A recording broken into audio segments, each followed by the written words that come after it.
Hi and welcome back to the Polymer Clay channel. So today I'm going to show you how to make a lampshade. Now I have done this before, but it was many years ago now, and I don't know if you can see that kind of like cord. That was my lampshade, well at least the cord to my lampshade, and I haven't had one there for so long, and it's kind of dark in that sort of area sometimes, so I thought, you know what, I need another one. But before I get started on the tutorial, I would love it if you would join my channel. It is $1.99 a month, and that is a great way to support my channel. There is also a little thanks button on the tutorial now, so if you'd like to contribute in any way to my channel, hit that button and make a contribution. That would be great. So here we go.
Thanks for watching the tutorial. So let me know in the comments what you thought of that.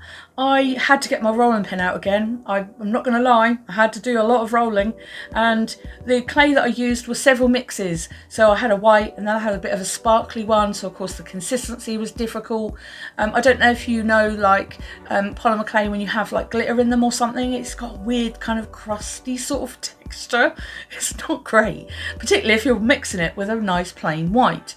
So anyway, I had to do some rolling, but this time thankfully I didn't hurt myself, so that's okay. I think that's okay. So before I get started on the show and tell, I would love it if you would join my channel. It is $1.99 a month. There is now also a little thanks at the bottom of this screen here, so you can hit that and contribute to my channel. And one last thing, I will be going live soon. I've worked out the technicalities finally. I had to do some really complicated stuff, but I think I've managed to do it. So probably next Saturday I will advertise it a bit more. I will keep mentioning it. If you missed this bit, I will say it again in some comments or something, I don't know.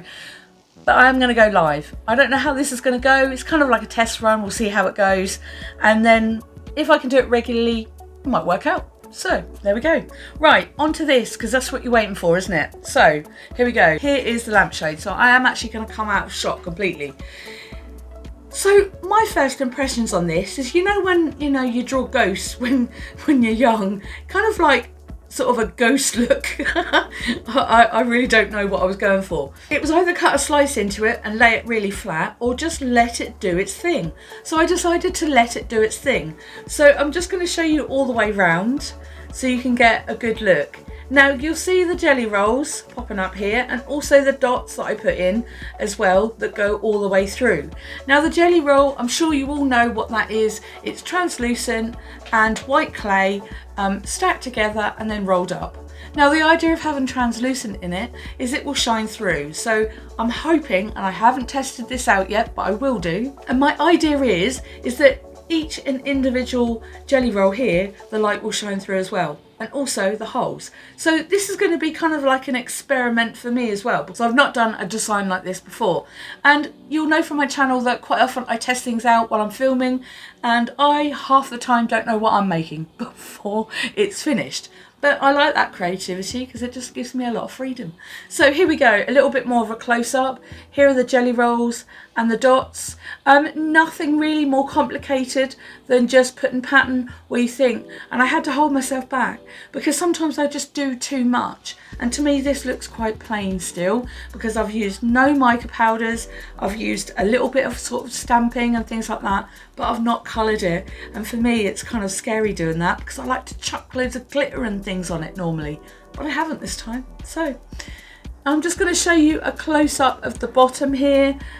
This was done separately, and the reason why it was done separately and put back on was because the edging was quite raw, and I wanted to have it sort of a nice sort of soft look at the bottom. Because I'd cut it with scissors, it was kind of like difficult to make the edging softer. So what I did was put this on here. Now this is a really handy tip. I used liquid polymer clay, but I put it on and then wiped it off so it was sticky. I didn't have too much of a layer on there, because when I did, it kind of slid off. So the trick is to put it all on and then wipe it off and make it sticky. It doesn't matter if it looks funny because you'll be covering it up. So this worked out quite well. So once I'd made it sticky, I then put the edging on, kept an eye on it, made sure that it didn't sort of drop down or anything like that. So it made it have a nice edging and it all came together. Then at the top here, as you can probably see, there's a little sort of decoration that would match the outside all the way around. Now I know you're not going to see this part, but I really just like the idea of having it sort of match, give the top more strength. It's not something that's needed, but if you think it's hanging from that part, I wanted to make it so that it was nice and secure here. Now there is also a pattern at the top here. Now I did make some sort of pattern on this. I did texture it a little bit, but to be honest with you, I weren't too sure about it. With me, texture, then comes mica powder, then comes glitter, and when I did it I thought, oh, it's okay, but it wasn't something that I wanted to carry on. So there are texture marks here and there. Some of the bigger textures actually worked at the top here, and then of course on the trim, but the rest of it I left fairly blank. And the reason why I did that, because I think the majority of the decoration will come when the light is on underneath. So I'm just going to go in a little bit closer so you can get another look. so I'll come out of shot. I think it's quite a nice design. As I said, really simple, and it's something that anyone can do. So this is how you make a lampshade with polymer clay. Thanks for watching, and I'll see you again soon.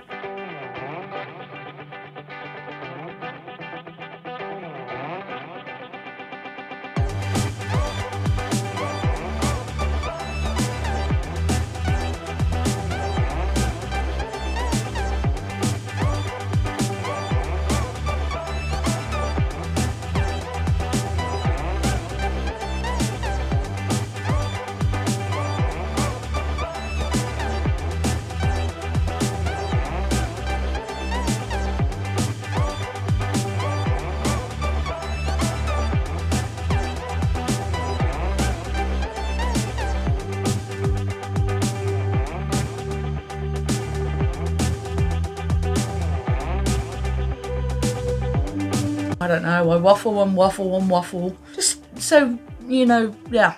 I don't know if anyone's interested, but the whole idea of bloopers was because I just couldn't get my words straight. And I thought, well, rather than worry about getting things wrong and stressing out and things like that, I just thought, I'll shove them in the end, in bloopers, which is kind of what this is. Because it just makes it easier for me. So sometimes when I do, sometimes I really struggle. And I get my words all mixed up and back to front, and then I do blah, blah, quite a lot. It's kind of annoying, especially when I really desperately want to get my words out. I mean, you know, I'm old enough to not be tongue-tied now, but it just, it happens, and I just, I don't know, sometimes I just need a moment. Anyway, on to the me. Alright, here we go. And there is also now thanks. You can hit thanks and contribute to my channel, and you can now also hit thanks. I don't know how to say this. And, oh no. I just poked my finger through it. Well, this isn't going to be a fun job, is it? Well, it fell out. No, it won't go back in. Anyway, I think we're done. See you later. Bye.